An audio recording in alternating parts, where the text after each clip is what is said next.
estás?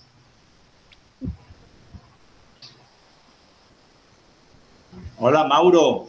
¿Todo bien? Juan Camilo. Hola, profe. Hola, profe, ¿cómo ha pasado? Muy bien, gracias a Dios, sí, señor. Bueno, 2 en puntico. Ustedes saben que estos 40 minutos a veces no alcanzan para mucha cosa. Igual ya conmigo 7 personas. Bueno, ahorita se unió Silvana. Vamos a comenzar entonces para complementar lo que ya habíamos iniciado en la semana de febrero, en la semana anterior. En ese momento, pues nosotros estábamos trabajando o recordando más bien las características generales de los gases. Ya ustedes resolvieron la primera actividad, ya se las califiqué, ya usted sabe sus 3 notas. No las he subido a la plataforma porque precisamente hay unos inconvenientes con el nombre de algunos estudiantes, no de 11, sino sobre todo de grado 10 hacia abajo, en donde aparecen unos listados que no corresponden. Entonces, se están esas ediciones. Una vez ya eso se supere, les empiezo a subir las notas que les envío a la plataforma, ¿verdad? En esta semana pues trabajaremos también 2 horas y usted sabe que la actividad que voy a colocar a partir del sábado por la tardecita o el domingo en la mañana es de lo que expliquemos aquí, de lo que expliquemos durante esta semana. Bueno, en la clase del día de hoy vamos a hacer primero ¿cómo se llama? Un recorderis de lo poquito que trabajamos la semana pasada y empezamos a analizar lo que en física se llama fluidos, ¿verdad? El por qué se mueven, por ejemplo, en este caso los gases. En ese sentido, yo quiero iniciar por acá, recordándole los 2 escenarios que trabajamos la vez pasada. ¿Qué escenarios? El escenario de las características muy generales, voy a ampliar un poquitico aquí, si me salgo.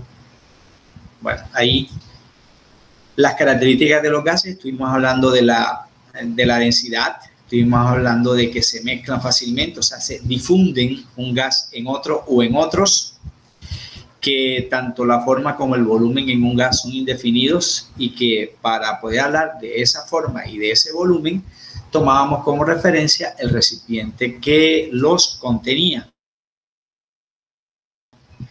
En ese, si el recipiente los contiene, adquirirán tanto la forma como el volumen, ¿verdad? Vamos a esperar que Rosaura entre, es una nueva estudiante.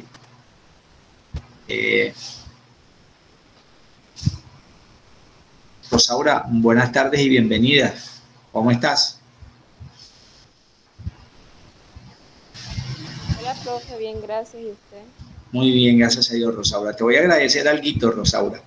Me envías a mi WhatsApp, si usted tiene correo en Gmail, me lo envía para poderla anexar al calendario y que usted no tenga necesidad de estar solicitando el permiso para ingresar a la clase, sino que desde su calendario lo pueda hacer. ¿Oyó? Bien, entonces en este sentido decíamos nosotros, si el volumen y la forma no son definidos, entonces vamos a mostrar, esta gráfica que analizábamos bastante. La forma de este recipiente es muy distinta a la forma del recipiente. Sin embargo, en algo se parecen. Contienen un volumen indefinido, por ejemplo, de gases, pero que al salir, fíjate que al salir, este aire terminará mezclándose con la atmósfera y desaparecerá de nuestra vista, lo que sucedía acá, explicábamos también. Una vez este humo salga a la atmósfera, precisamente se combina y es lo que ocasiona a grandes rasgos el gran problema ambiental que de pronto se puede estar hablando en estos momentos, que es la contaminación ambiental, y que no significa que en el lugar en donde ocurra esto es el único afectado, porque a dónde nos llega la atmósfera terrestre, o lo que sucede con el humo de un cigarrillo, por ejemplo, que genera la combustión en un cigarrillo. Entonces, cuando decimos que no tiene ni forma ni volumen, es precisamente por eso. El espacio que hay entre sus partículas es muy grande, Por lo tanto, su volumen específico es prácticamente que despreciable.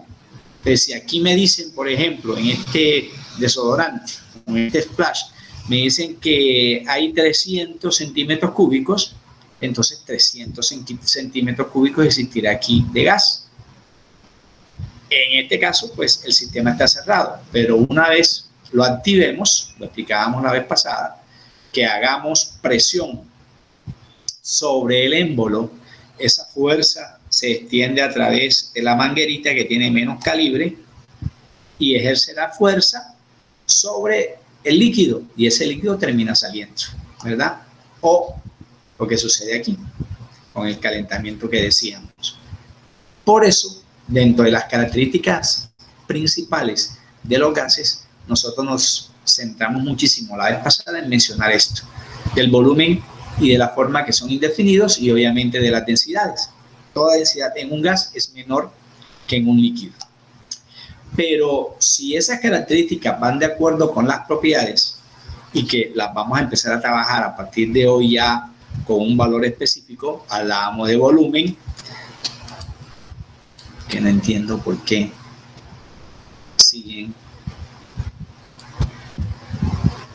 A ver, miren, vamos a para ahorrar tiempo y estar pasándome a la otra pantalla y a la otra, por favor revisemos los correos. Ya usted puede acceder desde su calendario de correo, desde aquí donde estoy yo, usted puede acceder a las clases, ¿verdad? Sin necesidad de estarme solicitando permiso. Y aquí están cuadradas todas las clases que usted va a tener conmigo. Por ejemplo, hoy martes, y nos volvemos a encontrar el jueves. También me queda el fin de semana para colocarle las actividades. En ese sentido, habíamos dicho nosotros, si profe, el señor... No me sale eso en el correo. No te sale en el correo. Entonces, algo pasó con el correo, de pronto una letrica, de pronto un número, si tiene guión bajo o algo, porque, a ver, vamos a comprobar aquí una cosa. No, yo se lo envié por WhatsApp, ¿se acuerda? Sí, William Don Benavides. Y yo lo volví a enviar. Mire, aquí están todos los correos. Vamos a mirar. Todos los correos, aquí están, mírenlos, a los que yo envié la invitación: Burgos Valentina, Ed Vallejo Rodríguez, Gustavo Tobar, José, Juan Camilo, Juan Pablo, Julie, y el suyo, mírelo aquí, Willington Benavides o @gmail.com. Es cero, profe. ¿Sí ve? Es cero. Ah, es cero. Ah, sí, sí, señor. viste. Bueno, entonces vamos a hacer una cosa. Vamos a quitar. Usted me va diciendo si estoy escribiendo bien. Willington Benavides. ¿Así está bien? Willington. Sí, señor, sí, señor. Cero @gmail.com. @gmail.com. Vamos a enviar, guardo este evento y todos los demás, aceptar. Ahora más luego, o si puedes ahorita mismo, revisas a ver si te llegó algo y me confirmas, ¿vale? Bien, entonces en ese caso, mira lo que vamos a decir hoy. Si estas propiedades son matemáticamente... Señor, llegó, listo, ok, gracias, Willy. Ahorita activo el otro, el del miércoles, el del jueves, para que te quede todo listo. Presión, volumen, temperatura, eso se puede medir desde la matemática. Pero ¿cómo lo vamos a hacer?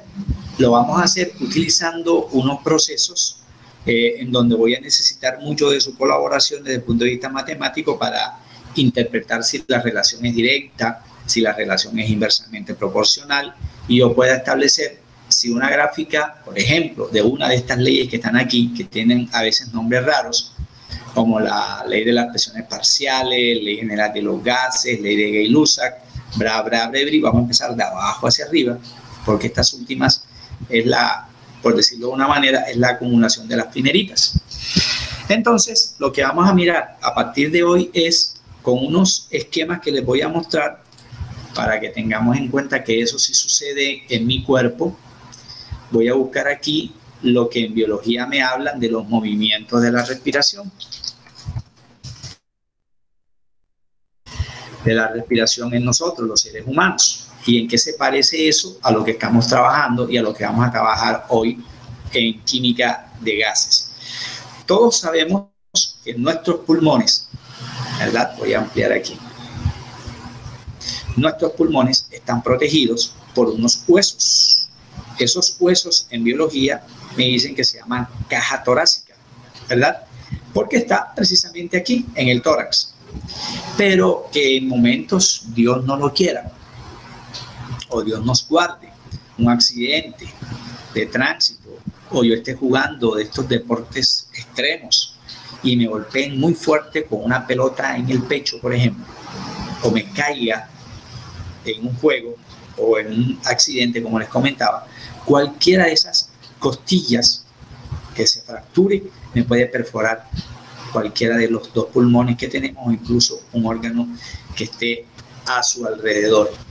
Aquí lo vemos en más detalle. Las costillas nos protegen nuestros pulmones, pero en esos casos se puede convertir en nuestros enemigos, mi propio organismo. ¿Por qué hablamos de eso? Porque siempre que nosotros respiramos, se aumenta la caja torácica, se amplía, aumenta el volumen.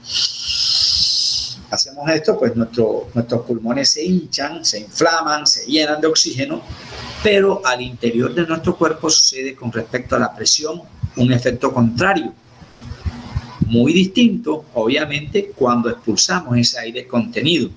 Al expulsar el aire contenido, el volumen disminuye. Eso sucede segundo a segundo desde que estamos por allá en la barriguita de mamá y demorará hasta cuando tengamos el último respiro de vida en este planeta. Hasta allí demora eso. Y se cumple siempre una ley de los gases. Primer ejemplo.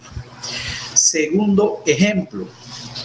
Vamos a buscar aquí, aprovechando que tenemos internet, vamos a buscar sistema de frenos, ¿o no?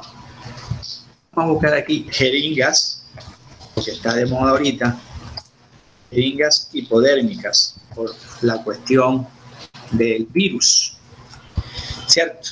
Aquí vemos de diferentes colores, de diferentes tamaños, de diferentes volúmenes, ¿verdad? Algunas muy gruesas, otras muy delgaditas, una cuya aguja es bastante corta, otras cuyas agujas son muy largas, que es lo que de pronto nos da miedo al irnos a vacunar. Y aquí vemos una en mayor detalle. Estas cositas que vemos aquí es la medición de la capacidad volumétrica. Por ejemplo, esta mide 5 centímetros cúbicos. 5 centímetros cúbicos. Pero al detalle, vamos a mirar si una de estas, bueno, estas nos lo muestran, se parecen en que todas finalizan en un caucho negro. ¿Sí ves? Esto que estoy mostrándoles aquí con el cursor. Ese caucho negro funciona como un pistón. Ese pistón va de la mano con esta perilla. Y esa perilla simula, alguien está solicitando ingresar. Esa perilla simula el émbolo del que vamos a empezar a hablar en el día de hoy. Las hermanitas Cabrera, ¿ustedes revisaron su correo? Porfa. A mí no me ha llegado nada. ¿No te ha llegado nada? Bueno, de pronto puede pasar como Willington, tenía un error. Por favor, ¿me regalas nuevamente tu correo al WhatsApp para yo poder actualizar esto, porfa? Okay, bien. Listo, te agradecería muchísimo. Entonces, ¿qué vamos a trabajar? Mira que la figura es bastante clara. Esta perilla es el émbolo. Sobre esto es que el médico o la enfermera hace fuerza para que el líquido que esté aquí dentro pues pueda salir. Mientras más fuerza haga el médico o la enfermera, mientras más fuerza haga para empujar ese émbolo, pues el líquido va a salir con más facilidad. Pero ¿qué sucede? Sucede que a medida que se hace más fuerza sobre el émbolo, el volumen va a disminuir. Cuando el médico o la enfermera ala el émbolo, el volumen aumenta. O sea, si él disminuye la fuerza, el volumen aumenta. Si yo inspiro, aumenta el volumen, la caja torácica, los pulmones se llenan de aire, pero la presión interna disminuye. Cuando hago lo contrario, saco ese montón de aire, la presión va a aumentar. Por eso cuando nos estamos viendo un partido de fútbol por allá de Europa, y en la época en donde haga mucho frío allá, época de octubre, noviembre, diciembre, vemos que los jugadores al hablar se les sale ese, dice uno, el vapor. No, no es el vapor, no sale vapor. Es que el aire que viene de adentro viene con una temperatura alta. Y afuera, como está haciendo una temperatura baja, logra condensarse. Entonces yo alcanzo a ver hasta dónde llega ese vapor, pero luego ya no lo observo. Claro, porque ese dióxido de carbono se combina con el que está presente en la atmósfera. A eso le llamábamos difusibilidad o difusibilidad, perdón. En ese sentido, vemos nosotros que si esto se aplica en los pulmones, si esto se aplica en una ampolleta como esta, y seguimos buscando, por ejemplo, sistemas de frenos en un carro o en una bicicleta. Si yo voy manejando una bicicleta, voy bajando una loma y aplico los frenos fuerte, presiono los dos frenos que están en cada uno, dice uno aquí en la sabana, de los cachos de la bicicleta o de la moto, pues la física me dice que si yo freno de una, yo sigo hacia adelante por la ley de la inercia, ¿verdad? Porque las dos llantas van a cesar su movimiento. En un vehículo sucede exactamente lo mismo. En un carro. Fíjate que ese sistema de frenos funciona también con unas mangueras. Y aquí uno utilizará un líquido especial. Cuando pisamos el freno, aumento presión sobre esa palanca, presiono. Pero si yo presiono de una manera grotesca, rápida, fuerte, pues si este carro viene en movimiento, pues voy a dar, como dice uno popularmente, voy a dar botes, hago que el carro debote, o sea, de vueltas, y voy a ocasionar un grave accidente. Pero el sistema de freno también funciona con esa propiedad de los gases. ¿Cuál? La que vamos a empezar a trabajar en el día de hoy. Ya ustedes tienen en sus correos este archivo de la pizarra y también lo tienes en el chat de la reunión. Vamos a empezar hablando de esto, de leyes gaseosas. ¿Qué comportamiento me gobierna el movimiento de un gas? Varias. Y voy a empezar por una sencilla. Leyes en gases. La primera ley, o una de esas primeras leyes, fue ideada por dos señores. Un señor de apellido Boyle y otro señor de apellido, de la primerita, y otro señor de apellido Marriott. Se dieron cuenta, no solamente lo de las jeringas, no solamente lo de nuestros pulmones, no solamente lo del sistema de frenos, sino se dieron cuenta que siempre funcionaba de la misma forma. Por eso hablamos de una ley. La ley siempre se cumple. Claro, si hay una condición. Si yo sé que el semáforo en rojo es una ley visual que yo debo asociar a que me tengo que detener en un semáforo, en una avenida, en una calle, ese semáforo está funcionando, no importa que sea lunes, que sea festivo, que sea a las 2 de la mañana, que sea a las 10 de la noche, que sea a las 1 de la tarde. Yo tengo que respetar ese color. Pero ¿qué pasa?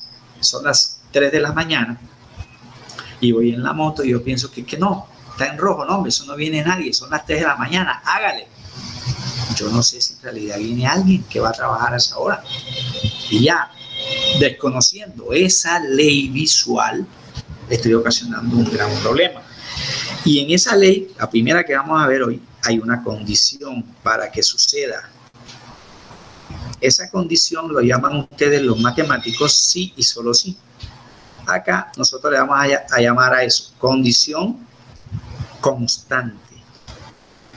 Significa que nunca va a cambiar. Y nunca cambia porque de ella depende esa ley, la aplicación de esa ley. ¿Cuál es la condición constante en esta primera ley de Boyle y Marriott? Pues que la temperatura se mantenga invariable, que lo podemos abreviar como KTE, constante, o yo lo puedo abreviar como CTE. Si la temperatura no cambia, a esa ley le llamaremos una ley ISO. El prefijo ISO significa constante. Sinónimo de temperatura, térmico. O sea que esto es una ley isotérmica si la temperatura no cambia. ¿Qué pasa si la temperatura no cambia? Bueno, la segunda característica es quiénes se relacionan. ¿Qué magnitudes de esas que miramos allí o esas propiedades, volumen, presión, temperatura, número de moles, quiénes se relacionan? En este proceso se relacionan dos magnitudes y hay una que es constante. ¿Cuál? La temperatura. ¿Quiénes se relacionan? Por un lado, el volumen, lo que hablábamos de la jeringa, o lo que hablábamos ahorita de cuando la caja torácica aumenta, se hincha, volumen, y la otra magnitud que se relaciona es la presión. Es la presión. Los profes de sociales, los profes de biología gastan muchísimo tiempo de hablarnos de altitud sobre un punto geográfico. Vamos a aprovechar. Altitud sobre un punto geográfico. Entonces vamos a colocar aquí lo que llaman los profes de biología los biomas y la altura. Altura, perdón. Una gráfica precisa.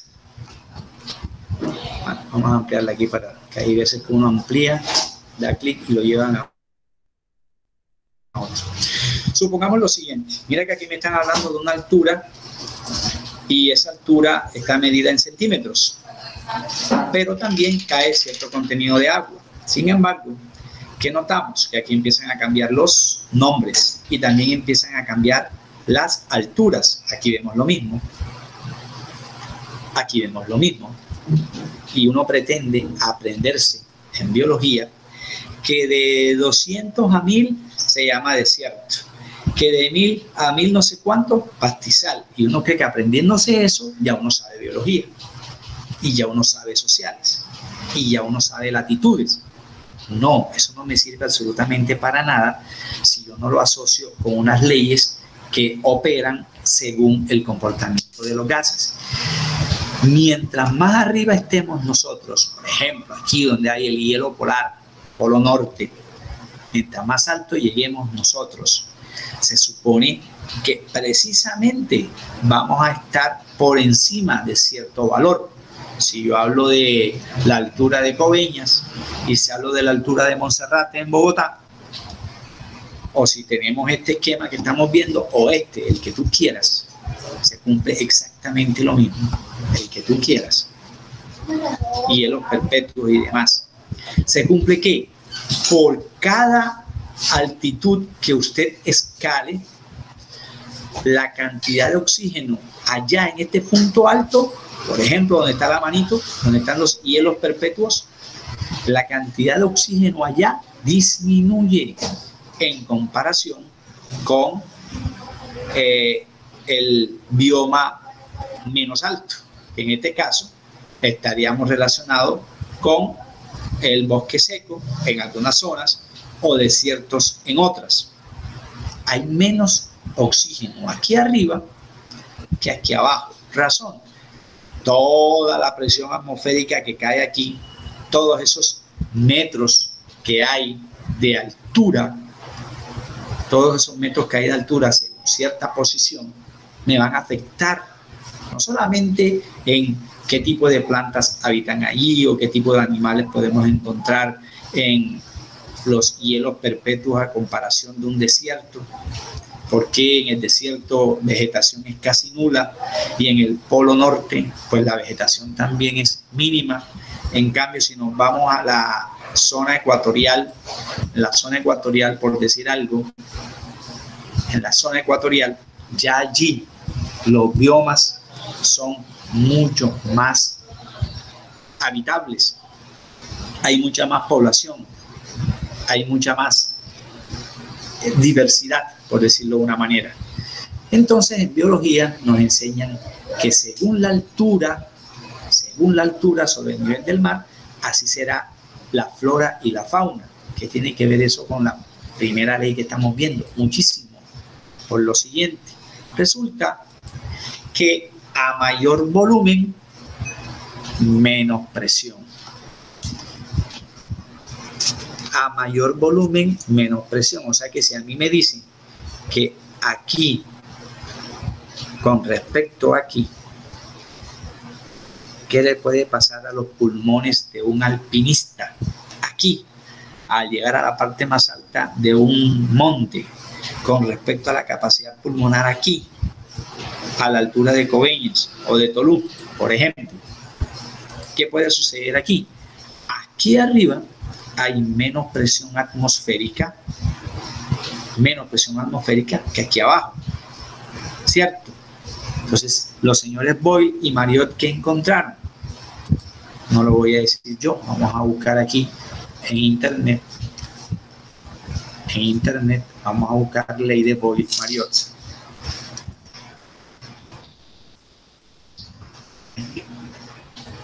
Según la matemática, existe la relación inversa y directamente proporcional. Vamos a hacer clic aquí. No voy a ampliar porque aquí me lleva a otra página y perdemos tiempo. Quiero que observen lo siguiente. Según matemáticas, esta gráfica que observamos a la derecha, en donde me relacionan volumen con presión, la gráfica que me va a dar es una gráfica inversamente proporcional. Solo miremos esta gráfica. Ahora vamos a mirar el esquema, bastante ilustrativo. Al detallar observo que el volumen máximo es de 6, puede ser litros, y que la pesa mínima son 2, que son las verdes. Aquí no hay entrada de más masa. Fíjate que esto aquí está cerrado. Aquí, mírenlo. Aquí hay cerrado. Y la temperatura se mantuvo constante. No aumentó de 300. Supongamos 301 grado Kelvin. No aumentó ni disminuyó. Pero ¿qué observo? Que a mayor número de fuerza, o sea, mientras más fuerza le hago yo a este émbolo, la perillita blanca de la jeringa hipodérmica que mostramos ahorita, si yo empujo esa perilla con más fuerza, voy a lograr que el volumen disminuya. Mira que la amplitud llega hasta 5, si no estoy mal. 5. Al aumentar la presión, el volumen va a disminuir. ¿Sí ves? Que el volumen pasa de 5 a 2. ¿Cuándo llega a 5? Cuando la presión es 1. Mire, llega a 5 cuando la presión es 1. Llega a 2 cuando la presión aumentó a casi 2. O sea, a mayor presión, menos volumen. O al revés, a menor presión, más volumen. Por eso, al graficar este tipo de relación, encontramos que la relación es inversamente proporcional. O sea, este gráfico nos ayuda mucho porque voy a resumir esto de la siguiente forma. Si la relación es entre el volumen y la presión, ¿qué tipo de relación es esa? Eso es una relación inversa, matemáticamente hablando.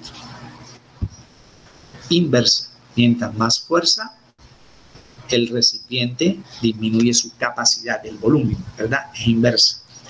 Matemáticamente, ¿cómo podemos relacionar nosotros eso? Bueno, hablemos de una fórmula matemática. Esa fórmula en matemática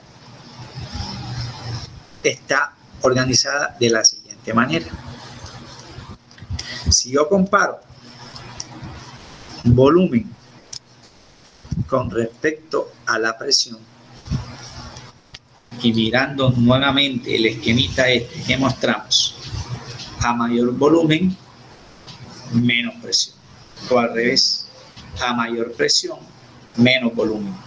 La gráfica me va a dar una línea, o puede ser una curva opuesta al punto de origen, o puede ser una línea opuesta al punto de origen. Pero mira dónde me grafican presión. Si yo no hago nada, si yo no aumento presión, el volumen no le sucede nada. O sea que el volumen es dependiente de la presión. Está graficado en el eje Y, mientras que la presión está graficada en el eje X como variable independiente para esta ley. ¿Cómo escribimos eso en matemáticas? Una relación inversamente proporcional. La escribimos con ese signo que de pronto en cálculo significa límite, pero acá en química significa una relación inversamente proporcional. Mire lo que acabamos de escribir. Es una relación inversa. Si es inversa, es 1 sobre P. Profe, no entendí esta partecita. ¿Cómo llegamos a esa conclusión? Bueno, usted me va a comparar volumen con respecto a presión. De manera fraccionaria, el volumen está sobre 1 y presión está sobre 1. Si acabamos de mirar el esquema y me doy cuenta que mientras más fuerza hagamos, el volumen disminuye, que mientras menos fuerza hago, el volumen aumenta, menos y más, la relación es inversa. Entonces, ¿cómo establezco yo lo inverso de P sobre 1? Pues lo inverso de P sobre 1 es 1 sobre P. De ahí sale esa expresión. Lo inverso de P sobre 1 es 1 sobre P. Pero matemáticamente esto yo lo puedo escribir de otra manera. Y lo hacemos. Volumen 1 o inicial, ahorita les digo de dónde sale eso. Con respecto al volumen 2 o final, como lo llamarán ustedes en física, por ejemplo, es inversamente proporcional a las presiones. Ah, profe, entonces, B1 con respecto a B2. Yo estoy comparando P1 con respecto a P2. Si son inversos, ¿cómo caramba escribo lo inverso de P1 sobre P2? Un segundito, ¿qué pasa aquí con ese sonido? Juan Camilo. Juanca, ya estamos casi terminando, Juanca. Se le pegaron las cobijas, Juanca. Si me dicen esto, si me dicen que la relación es inversa, ¿qué será lo inverso de P1 sobre P2? Ah, listo, profe. Entonces yo voy a decir que como son inversos, lo inverso de P1 sobre P2 es P2 sobre P1. Porque la relación es inversa entre el volumen y la presión. Profe, matemáticamente hay una segunda alternativa para escribir esto. Sí, porque como estamos trabajando fracciones o comparaciones, 1 con respecto a 2, usted sabe que para multiplicar fraccionarios, yo puedo multiplicar numerador por denominador y al revés. Entonces usted puede encontrar que volumen 1 por presión 1 cambia en el mismo sentido en que el volumen 2, que sería el denominador, pasa a multiplicar a la presión 2. Es una manera número 2 de escribir lo mismo.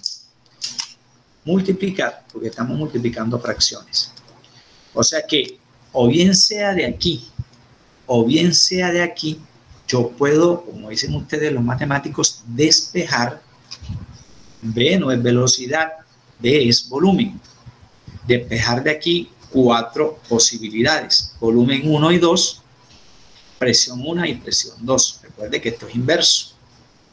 ¿Cómo nos quedará eso despejado? Vamos a hacer el ejercicio. Antes de volumen 1, volumen 2, presión 1, presión 2. Como yo eso no me lo sé de memoria porque no es necesario, simplemente lo que debo entender es cómo es la relación proporcional Además, yo eso te lo voy a dar en los talleres, las fórmulas, usted verá cuál utiliza. Listo, si yo quiero despejar volumen 1, miro matemáticamente que presión 1 la está multiplicando. Entonces, profe, va a pasar para acá a dividir. ¿Cierto? Pasará para acá, para este término, a dividir. Entonces nos quedaría volumen 1 a volumen 2 por presión 2 sobre ¿quién? Presión 1. Miren, me queda esto igual. Volumen 2 por presión 2 sobre presión 1. Si nos piden hallar presión 2, volumen 2 que multiplica, pues pasará para acá a dividir. Pero como están pidiendo volumen 2 va a ser igual. Volumen 1 por presión 1 por sobre presión 2. Vamos a ver si es verdad. Regresemos en un momentico. Volumen 2, mire, presión 2 multiplica, pasa para acá a dividir, lo que habíamos dicho aquí. Volumen 1, presión 1 sobre presión 2. Si nos pidiesen presión 1, usted matemáticamente lo puede resolver de aquí, lo puede resolver desde aquí o lo puede resolver desde acá, donde quieras. ¿Qué hace volumen 1 a la presión 1? Lo multiplica, pasará para acá nuevamente a dividir. Si nos piden presión 1, ¿verdad? Entonces, en ese caso, debería ser igual a volumen final por, no me quiere coger este punto, por presión final sobre ¿quién? Volumen 1. Mire, volumen 1 multiplica, pasa para acá a dividir. O en su defecto,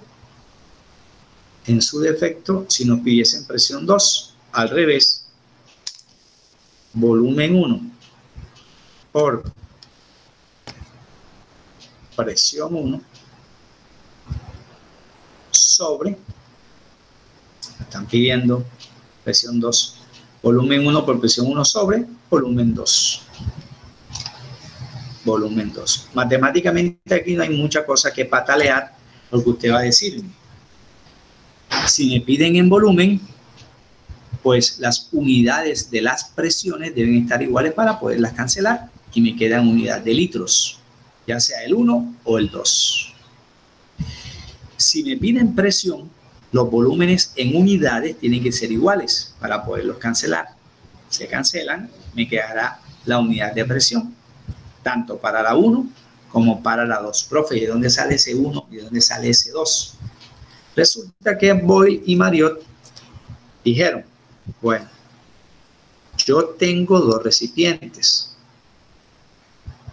cerrados, herméticamente cerrados. Ponerle aquí una tapa negra. Esto le llamamos 1, a esto le llamamos 2. En el 1 hay 4 litros de un gas. Y en esos 4 litros de un gas están sometidos a una presión de 10, estoy colocando ejemplos arbitrarios aquí, de 10 atmósferas. Pero se encontró que en el recipiente número 2, ya no habían 4 litros, sino que habían 2 litros. Entonces usted compara. Ok. Si en el 1 habían 4 y en el 2 resultan 2, 2 es la mitad de 4. Pero aquí la presión era de 10. Entonces, para que ese volumen se reduzca a la mitad, yo tengo que hacer más fuerza o menos fuerza que en el momento número 1. ¿Ustedes qué opinan?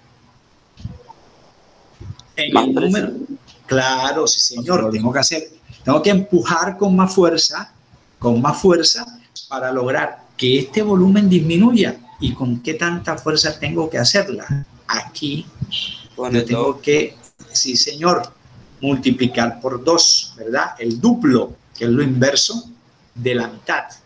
20 ¿qué? Atmósferas. Entonces voy y comparaba momento 1 con momento 2. Esto sería volumen 1, esto sería presión 1. Este sería volumen 2 y este sería presión 2. Eso me lo da el análisis. Claro, porque ya yo sé que son inversamente proporcionales. Pero si me dijeran cuál es la presión final, vamos a demostrarla matemáticamente. La presión final, que mire, ya la tenemos despejadita aquí, sería esta fórmula la que nos sirve. Presión final es volumen 1 por presión 1. ¿Cuál era el volumen 1? El volumen 1 es 4 litros. Profe, ese Jamboard no lo puede compartir. ¿Cómo? El Jam, No la puede compartir. que si usted lo puede compartir. Sí, señor, usted lo tiene en su chat, en el chat de la reunión. Ya te voy a decir dónde. En el chat de la reunión hay un link azul y vamos a compartirlo nuevamente. Y también se los compartí como archivo adjunto de la reunión. ¿Dónde encuentran el archivo adjunto de la reunión? Aquí donde dice 11B Lenin Vespertino. Le das clic allí,